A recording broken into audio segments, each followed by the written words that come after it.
Welcome to Billionaire Business. My name is Ian Fishwick. I'm a serial entrepreneur in the UK IT and telecoms industry. I've done 43 mergers and acquisitions in my life. And I'm Chris Godsmark, and for the last 2 decades or more, I've been advising a variety of different companies up to a valuation of $1 billion and more on mergers, acquisitions, fundraisings, the whole gamut, really. Ian, in this series, we've done 6 quite different shows with some absolutely fascinating people, entrepreneurs, people who provide equity, people who provide debt. We never talked about ourselves. Enough about them, let's talk about us. One of the best pieces of advice that I ever got. What are the most important soft skills, do you think, when people come to sell businesses? I think the most common mistake that people make, and I'm one of them, I admit no looking back, is you hang on a bit too long. You don't have to be born as the world's best salesperson. If people watching this are thinking, can I become an entrepreneur, but I haven't got those sales skills, you can learn them. What do I wish I knew, and what systems do I wish I had 3 years before I'd sold? What can we learn from that? Probably the biggest piece of advice is you have to start early.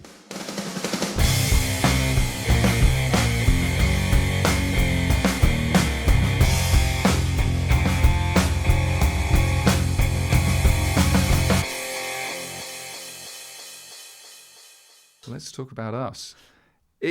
We've known each other a long time, possibly 20 years, and I've never asked you this question, but you became an entrepreneur later in life, right?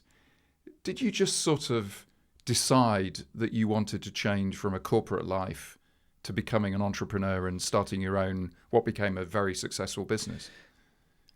Absolutely not.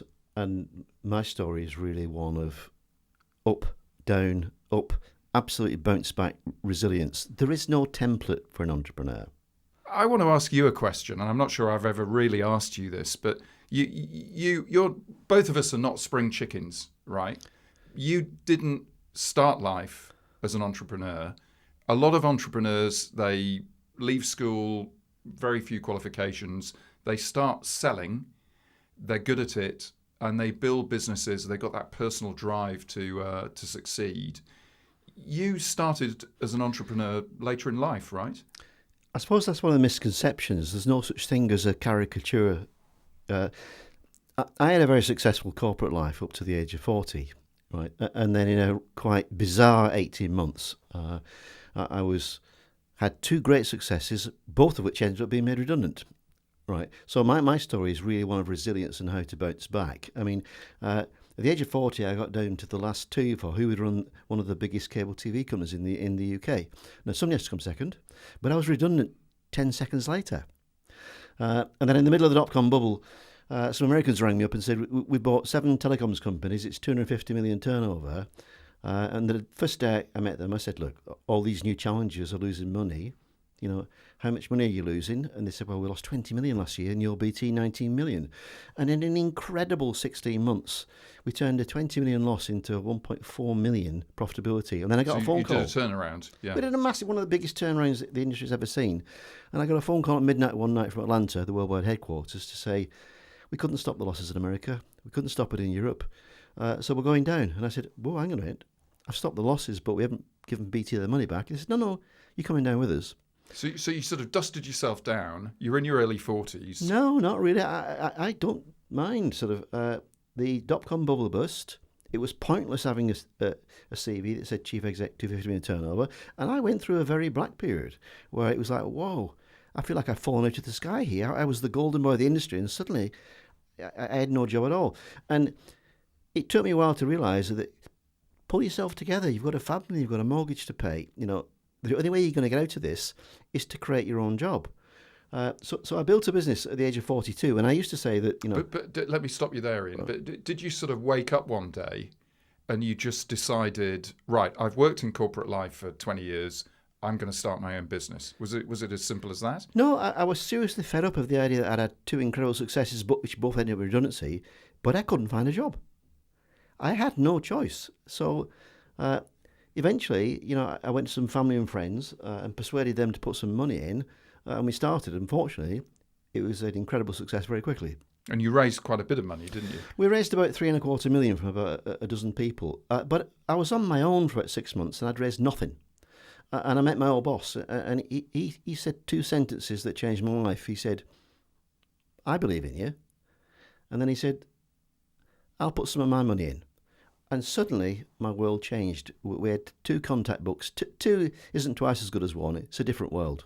So anybody who thinks that life's a straight line, that's not what happened to me. Well, there are lots of lessons, aren't there, from all of the experience of the 6 shows, working with the two of us working together. But that's a good one, isn't it? I mean, businesses do not run from spreadsheets. No. So what happened to you? How did you get into this? Well, my career was a little bit entrepreneurial in the sense that I started life as a financial journalist. So I spent 10 years reporting on businesses, and I met lots of business leaders, lots of small business people. I worked for the BBC and I worked for a newspaper. And then I reached the age of 30 and I was offered a job in investment banking. Long story, but to cut a long story very short, one of those moments in life where someone gives you the ball. And I think one of the things about my career, maybe your career as well, is, people give you the ball, you kind of run with it. You don't stand there on the pitch worrying too much about whether you should take the ball or whether someone else is better qualified. So I took the ball, I moved into investment banking and just built a network of meeting businesses and getting to know CEOs, entrepreneurs, getting their trust. And out of that, I started to do deals. I mean, there's right? a big lesson there, I think, in terms of how you pick up opportunity. I didn't set off and say, I'm going to be 3rd, 4th or 5th highest serial acquirer ever. You don't do that. Somebody asked me to merge 2 businesses together. And the reality was, I was early 20s. Sounds daft now, but they just invented the PC in the early 80s and said, you will know better than us older people how to merge the computer systems together. And I merged 2 companies together. When you do a job well, people say to you, could you do that again? So by the time I had that terrible redundancy phrase, I realised that I'd done 11 mergers and acquisitions in one industry. And that's what said to me, if I'm good at anything, why don't I set up specifically to do that? Because that's what I knew to do. But I didn't plan that. Life's a bit strange. If you get an opportunity, you do have to pick the ball and run. Well, that's exactly right. I mean, life is opportunistic. But what's interesting is, why did people do deals with you? Because right from the outset in your career, you built businesses by mergers and acquisitions. So why did they want to sell the business to Ian Fishwick and not sell it to another IT company, for example? Biggest misconception to me in buy and sell businesses is everybody sells to the highest price. No, they don't. Absolutely what true. What they do is they sell to people that they trust. And at the risk of telling a sad but very true story, right? A man came to me one day and said, I've been advised to come to you to sell. He said, because I'm not very well, and if things go wrong, I've been told that you will definitely look after my family. I'm a single dad with an 11-year-old daughter. And I said, that's terribly sad. What's the problem? And he said, I've got brain cancer. I said, well, that's remarkable that you come to me. I would never consider cheating on somebody like that. Now, the great news was he went into chemo and he survived. Well, that just shows you how people start to recommend you and they say, you can trust this guy. Don't ever underestimate that kind of reputation, but you can lose it in 10 seconds. And what I learned from that trust thing was, you build this network up, you get to know these people. People don't do deals on demand. You can't just have a meeting and come out of the meeting, the person you've met says, right, okay, we'll sell the business, in 6 months' time. Sometimes these relationships take years to build. You have to nurture them, but you have to have trust. Yeah, the simple way of putting it is play everything long. People just don't decide quick. I mean, somebody asked me the other day, eventually, the business that I started in a spare bedroom, I sold it in a 100 million transaction. That's the short version. And sometimes people ask me to talk about, what do I wish I knew and what systems do I wish I had 3 years before I'd sold? What can we learn from that? Now, that's an interesting exercise. Well, we'll come on to that in a sec, but I suppose there is a right time and a wrong time to do a deal. And with the people that you've worked with and I've worked with, what you often find is entrepreneurs have this sort of sixth sense about the right time to sell. Some of them do. But that it's bound up in all sorts of personal motivation, isn't it? It could be they want to retire. It could be they've just seen that the window of opportunity for the business is sort of running out. Or it could be that they think the broader market for M&A is at a peak. They've got this really smart sixth sense that actually, if they wait too long, the market, a bit like the housing market, the market could go down. When people used to ask me what you do for a living, I never said telecoms and IT. I used to say births, divorces and retirements. What I meant by that was it's an event in your personal life that will tell you whether you're ready to move on to the next phase. You don't wake up one day and say, I don't like the look of the market or the technology. That's not generally how things happen. And do you find when you talk to, because you talk to lots of business owners in your plural career, you've said you're... Which is a posh way of saying I have several part-time jobs. You do. Do you find that people are savvier about these trends, about when to sell, about when to prepare for, or is it just the same conversation that you were having 15 years ago or even 20 years ago? I think it's the same conversation as 20 years ago, right? I think the most common mistake that people make, and I'm one of them, I admit no looking back, is you hang on a bit too long. There are some people you talked about who are very good at spotting the timing, but there's all sorts of ways now where I could spot when the time is right. I'm not sure I could do it at the time, but a bit like how Shane Costafine kind of rationalised why he got Skyscanner right afterwards, I think I've rationalised now what the optimum time is and what the factors are. Well, Skyscanner was a great example, wasn't it? That was our first episode, and they sold for $1.75 billion. And, maybe they could have waited for another 5 years, but they took the money and did the deal. I guess, if we think about the advice that came out of the 6 episodes and out of our career, what do you think is the most important factor for preparation for an exit? Because one of the things that I absolutely say to any of the businesses we work with, look, you've got an A+ business. If the preparation is B-, then you're not doing justice to yourself or to the company or to the sales process. What are the sort of factors that you see that make the difference between a well-prepared exit process and a poorly prepared one? Your preparation point is absolutely key. You wouldn't sell your house without decorating and tidying up. Please don't do that with your business either. The biggest single lesson I think that you can tell people is the quality of your data is the most important thing. If somebody is going to buy your business, there's a fair chance there's a massive imbalance of experience here. You might do that once in your life. The person who's buying it, well, I did it 43 times. There's always that difference. And the person who's buying it will ask you really detailed questions. Nobody gives you several millions of pounds. They're asking lots of questions. And when you can't answer things like, which products make all your money? Which customers make all your money? The really detailed, important stuff, it looks like, I'm not sure about this business. Now, the problem with data is, it's not something you can fix next Tuesday. It's a journey. You start off and say, okay, which are the questions I can't answer? And then gradually, where am I going to get that information from? And how to put the systems in place to do that? And until you can do that, you're not ready. I completely agree. Data. It is the absolute fundamental of a sale process for us. But I think even more so, the business, there's no point in sort of doing the data a year before the sale process, just for the sale process and putting it in a drawer. It has to be permanent. It has to be permanent. The gold standard is that the data was prepared 3 years before, but the business uses the data. This is the crucial bit. It uses the data to run the business. It's like a dashboard. And I often compare our industry where businesses have maybe 90% recurring revenue, which means, the revenue recurs every month, with a food business where, if you're running a supermarket chain, every single day, every hour of every day, there are granular stats on, if the product was placed on this shelf, it sells more than on this shelf. And in a recurring revenue business in IT or telecoms or technology, often people, they don't need to have that data. But of course, if they do, they've got even better financial visibility, haven't they? There's 2 parts to that, I think. The first bit is The recurring revenue, the subscription model, gives you predictability. People like to know what they're getting for the money. That's the first bit. One of my favourite data stories is Tesco Club Card. You might think Tesco Club Card is there to see which vouchers should I give you and what have you spent. In reality, it's the greatest database ever to tell you what millions of people are buying and what they should be stocking and promoting.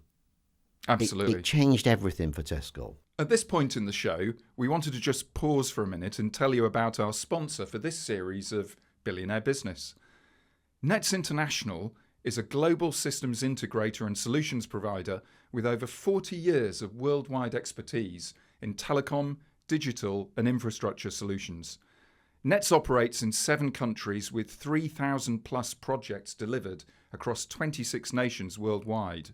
From fibre and mobile network rollouts to enterprise IT, cloud, cybersecurity, automation and managed solutions, Nets delivers smarter, faster and scalable solutions for its customers.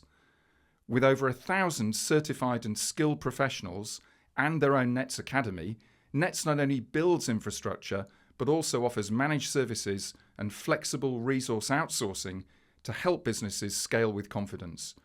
Recognised as Cisco's Emerging Partner of the Year and Best Fibre Services Provider in the UK, Nets International is the trusted partner driving digital transformation and leading the charge in integrated solutions worldwide.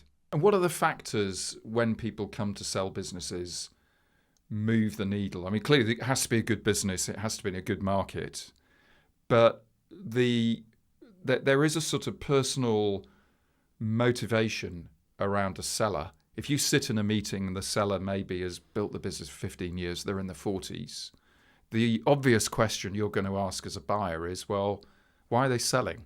You know, do they know something that I don't know on the other side of the table? As a man who may have had 1 or 2 lunches, right, my first question to anybody ever was, so what are you going to do next? And if you haven't thought that through and can explain it, particularly if you're in your 40s and your 50s, you're not ready to sell. And therefore I'd sit back and go, why should I spend ages with this person? This is not going to fly.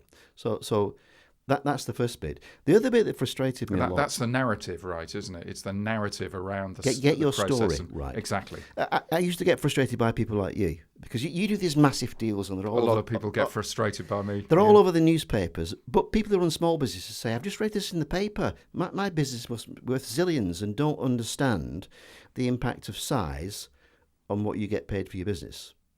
You must find that. Yeah, I think scale is clearly a massive factor because, you know, stating the obvious, if you have a £10 million business and there are 2 customers which are 5 million each, well, in our world, we do the due diligence as you would on a house purchase, for example. What are the obvious things you're going to ask? Well, you want to talk to those customers and you want to find out whether they're happy or unhappy or whether they're going to stay. And of course, as a seller, the last thing you want is for the buyer to ring up the customers. It might be highly confidential, all that sort of stuff.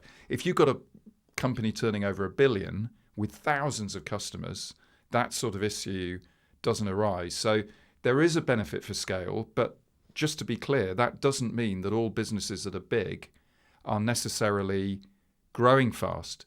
Because the great thing about a small business is you can move the needle and double the revenue. It's very hard to grow a business, particularly a recurring revenue business, when it's really big. Agree, but I think what I was alluding to was expectations. The number of people I've sat down with and said, well, I think my business is worth X. Why do you think that? Because I've seen this in the paper. No, it's not. It's worth a fraction of that. I mean, I grew up in a terrace house. There were 10 or 12 in the street. If the average price of a terrace house is £300,000, even if you've got the best bathroom and kitchen in the street, you might get 340. You won't get 600. And the number of people who have not done that comparison to say, what do similar businesses to mine of similar size sell for? And until you get your expectations in the right place, you're just heading for a massive disappointment. It's like putting a house up for sale with a stupid price tag on it. One of my clients gave me a fantastic piece of advice, probably over 20 years ago. This person was a serial acquirer of businesses at the time. And they said, when I've got the seller in the room, the question I will ask them is, what do you think the business is worth? It's a great question because it completely puts the seller off their guard and they have to sit and do a double take and think about it. And quite often, the point this client was making was quite often their price expectation is lower than you might think. So it's a great piece of advice, right? It is a great piece of advice, but I think you're talking to different people to me.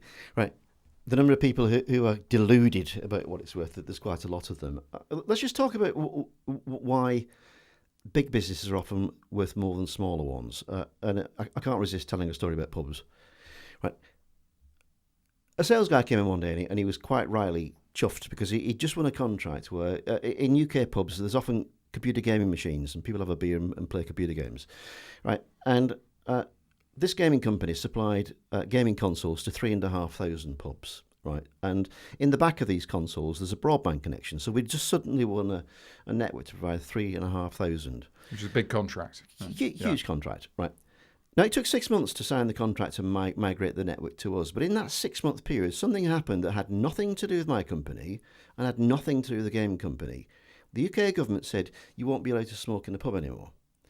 And what happened was loads of pubs that were borderline already, smokers stopped going in and they collapsed in their thousands. And 1 year later, the network had less than 2,000 pubs on there, not 3,500. Now, I survived that because it was still a relatively small contract to the size of business I ran. If I'd have been a small business and that had happened, that could have put you to the wall. And it's that kind of issue why buying a small business has got to be more risky than buying a big one. And that's why, in general, you pay more for a big one than you pay for a small one, because they're safer. So what have we learned, I guess, from our M&A careers? Probably the biggest piece of advice is you have to start early. You've got to start early preparing. Give yourself time to take a pause. Business is so frenetic, but step back, take a pause, think about when do I want to exit? Why do I want to exit? What do I want the business to look like to be that A+ business?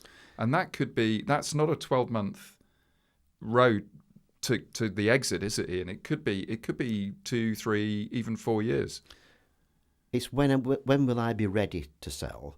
And one of the key questions to me is this. Businesses that are growing fast sell for more than businesses that are not. So you have to stop and ask yourself, which is the fastest growing part of my market? And if I'm not in there, what do I need to do over the next 18, 24 months so that when I do sell, I can say, I'm flying. And if we think about the series, we've had 6 very different episodes, but huge amount of sort of learning and advice given by the people we've interviewed. I'm trying to think about perhaps one piece of advice that we could give, or maybe someone has given to us in our careers. Is there one that might stand out for you, Ian? I can give you mine. Go on, you go first while I'm thinking about it. Well, when I moved from journalism to the city, on day one, I had an absolutely wonderful mentor who even then was close to retirement and may have passed away now, I think. And this guy said to me, never go into management. And which I took that advice, right? And I've taken that advice all the way through. Though, as you know, we did have for 15 years our own business. So we were entrepreneurs. But the point he was making, which came out in our series, was play to your strengths. Know what your strengths are, know what your weaknesses are. If you're not good at certain key parts of running your business, hire someone in who is, right? Don't just try and think you can do everything all at once. And that's why there's not enough people have mentors. I had a fantastic chairman who sat behind me for 25 years. I was the noisy front man, but he was at the back, and he said to me, I'm going to ring you every Friday, and I'll ask you, what problems have you got? First thing is, don't ever tell me you've got none, because that means you don't know what's going on. So the second one is, I'll ask you, what options have you got to fix it? And don't ever tell me you've only got one option, because that means you don't understand it. And if you can explain to me the problem and why you want to choose option 3 rather than 1 or 2, then I'll probably say, you don't need me, do you? Oh, that's great advice. That's great advice. Are you an M&A addict, Ian? Oh, yeah. I mean, if you're going to do something for a long period of time, you have to absolutely love it, right? And you do get the deal bug. One of the best pieces of advice that I ever got was that I was 42, I think, and the other guy was 52. And I said to him, how do you keep going? And he said, the hat trick. I said, I don't know what you mean. He said, I still want to be the captain of England and score a hat trick at Wembley, but I'm too old now. He said, so I've just redefined a hat trick. He said, every year at the start, I write down, what are the 3 things that I want to achieve this year? And that's my hat trick. So Ian, what are the most important soft skills, do you think, when people come to sell businesses? Totally regardless of what sector you're in, people deal with people. As you get older, you only deal with people that you like. There's a massive lesson to learn there. Well, it's all about soft skills as human beings. When you're selling a business, you're selling. Ultimately, you have to be, it sounds so obvious, right? But you have to be interesting. And often these management presentations that we do in my career, they can last 3 or 4 hours. And quite often, if you sit through these presentations, the buyer might start to get the phone out. And you look around the table and everyone's got their smartphones out and they're starting to scroll through. And you realise that you've lost their attention. And these are not business skills as such. They're basic human skills. But you do need to prep to try and maximise people's attention span. The one thing that drives me mad is there's loads of businesses where there's, say, 2 co-founders, right? And you'll ask them separately, what's the main bits about the business? And they tell you a different story. If you're going to do this, practice. Get your story straight. It's so frustrating when people can't tell the same story. That's such a good point, because quite often if you sell a business, you get some money on day one, and then you have an earn-out where you get paid on the performance of the business over 1 or 2 or 3 years. So you're sitting in the room thinking, do I want to work with these people?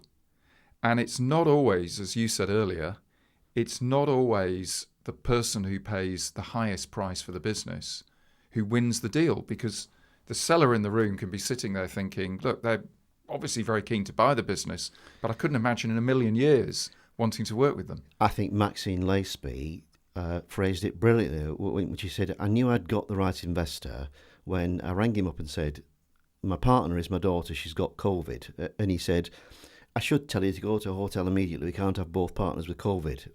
But I'm a dad. Stay with her and look after her. And what we sometimes see, and I'm sure you've seen in meetings, is the body language between, there might be 3 or 4 people from the buyer or the seller, and the body language just isn't great between them. And it, again, it might be an indication of the culture of that company, that actually it doesn't have a brilliant culture, a very inclusive culture or whatever. So people are, all of these sort of human soft skills, people are trying to figure out in those meetings, while there's data going up on the screen, lots of numbers and lots of PowerPoint presentation detail. Let's do networking, because networking to me is the one thing that nobody really likes doing. It's just something you have to do. I mean, I've been doing this for decades, and I hate walking into a room with 100 people, but I've taught myself it's part of my job, I have to do it. So I know I walk across, I introduce myself first, I ask people politely, hello, who are you, what do you do, right? I don't sit as a wallflower waiting for somebody to come and talk to me. And if I meet, say, 100 people one night, there's no way I can remember them all. Which one do I remember? The one who has the courtesy the morning after to say, send me an email and say, it was lovely to meet you, could we do this? That simple follow-up basics, people just forget. They are the basics, and I think the interesting thing is you can learn that. You don't have to be born as the world's best salesperson. If people watching this are thinking, can I become an entrepreneur, but I haven't got those sales skills, you can learn them. You don't have to, if you've got the great idea, you've worked out the market, maybe you've got some finance behind you, but you haven't got those soft skills, you can learn them. Why don't we try a quick fire round? This could go either way. What are the key lessons for selling a business? We're doing this as fast as we can, are we? Let's have a go. Set your price expectations sensibly, right? And if you don't know what a sensible price of your business is, ask somebody who does this every day, like a bank manager or somebody. Take your time. Don't start and rush it. Take your time and get the preparation right. Pick your timing. Sell your business when it's on an up, not when it's on a down. That's a hard thing to do, by the way. But next one for me, data. get the data right. Don't go out with poor data. It's a recipe for disaster. Do it to yourself before somebody else does it to you. Now, what I mean by that is, if you know what's coming next in a sale process, get ready for it. And if you don't know what happens, ask somebody who's done it before. Don't just hit your buyers with an information memorandum, a prospectus for the business. Get to know them, spend time with them, have dinner with them, have cups of coffee with them. So when they get the material, they feel really enthusiastic. Try and plan 2 or even 3 years ahead and start talking and making friends with the potential buyers first so that they know your business and they're getting ready for it. I've got to say this, appoint the right advisor. Well, you would, wouldn't you? I would.